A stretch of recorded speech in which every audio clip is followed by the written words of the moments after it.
नमस्कार। दिन की प्रमुख खबरों में आप सभी का स्वागत है। लाखों लोगों की जान लेने वाली वैश्विक महामारी कोरोना का खतरा फिर से गहराने लगा है। चीन में इसके बढ़ते कहर को देख भारत सरकार ने भी सतर्कता बरतनी शुरू कर दी है। केंद्र सरकार ने एक निर्देशिका जारी की है जिसमें सभी राज्यों को कोरोना रोकथाम प्रोटोकॉल का पालन सुनिश्चित करने का सुझाव दिया गया है।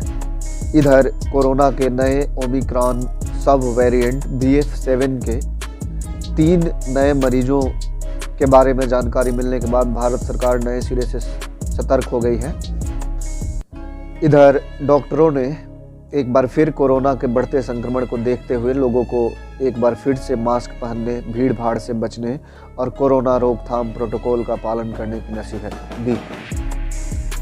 बिहार में शराबबंदी का ढोंग रोज उजागर होता जा रहा है। मुख्यमंत्री नीतीश कुमार ने शराबबंदी को अपनी महत्वाकांक्षी परियोजना बताई है, लेकिन राज्य का ऐसा कोई कोना नहीं है जहां शराब नहीं मिलती हो। कई बार पुलिसकर्मियों का शराब पीते हुए वीडियो वायरल हुआ है तो कई बार नेताओं और मंत्रियों का भी। यहां तक कि विधानसभा परिसर में भी शराब की बोतलें मिली हैं। इस बीच छपरा में जहरीली शराब पीने से कई लोगों की मौत के बाद यह मुद्दा गर्म है। मुआवजा नहीं देने को लेकर गठबंधन में भी दरार देखी जा रही है। सरकार को अपनों का भी साथ नहीं मिल रहा। यहाँ तक कि जदयू के भी कई नेताओं ने मुख्यमंत्री के मुआवजा नहीं देने के फैसले पर सवाल खड़ा किया है। इस बीच जदयू के एक नेता के घर से देसी और अंग्रेजी शराब बरामद होने के बाद राज्य भर में प्रशासन की कार्यशैली सवालों के घेरे में है। जब सरकार ने शराबबंदी लागू की है तो शराब नहीं बिके, इसकी जिम्मेवारी प्रशासन की है और इस मामले में पूरे राज्य का प्रशासन हर जिले में पूरी तरह से फेल है। अब बात करते हैं पश्चिम बंगाल की खबरों की। हिंदू समुदाय के सबसे बड़े तीर्थ गंगा सागर मेले की तैयारियां तेज हो गई है। दक्षिण 24 परगना के सागर तट पर जहां गंगा सागर में मिलती है, वहां हर साल लाखों श्रद्धालु पूरी दुनिया से आस्था की डुबकी लगाने के लिए आते हैं। 14 जनवरी यानी मकर संक्रांति के दिन यह पुण्य स्नान होता है।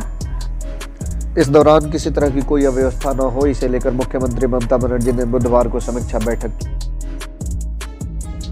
राज्य सचिवालय में समीक्षा बैठक के दौरान सीएम ने मीडिया से बात की। उन्होंने बताया कि इस बार मेले में किसी तरह की अव्यवस्था न हो, यह सुनिश्चित करने के लिए ड्रोन से निगरानी की जाएगी। 100 एम्बुलेंस रहेंगे, 1 एयर एम्बुलेंस रहेगी और 4 वाटर एम्बुलेंस की भी व्यवस्था होगी। पूरे मेले की निगरानी के लिए सेंट्रल कंट्रोल रूम खोला जाएगा और पुण्यार्थियों की सुविधा के लिए 2250 सरकारी और 500 निजी बसों को लगाया जाएगा।